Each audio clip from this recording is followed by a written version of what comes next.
Hello and welcome back in a new section. That's right, here we are with Object-Oriented Programming 2. It is time for us to expand our object-oriented programming knowledge.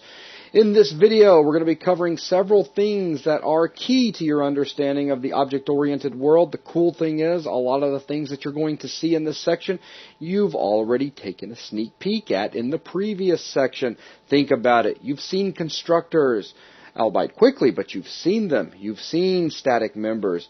You have seen the use of inheritance. You have seen virtual methods. You have even seen the use of the this keyword in the past. Now, we had to demonstrate these concepts quickly in the past for the simple reason of getting across particular concepts we were covering at that time.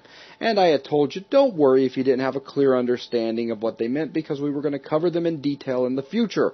Well, the future is now. In this section, we're going to take a very close look at constructors. We're going to see how to go about implementing them, the different types, etc. From there, we're going to move over to static members. We'll talk about static data members. We're going to talk about static methods and static constructors. From there, we're going to move over into the world of inheritance. This is where things begin getting very interested in regard to object-oriented design, where we can start creating base classes and then extending those classes into new classes with new functionality.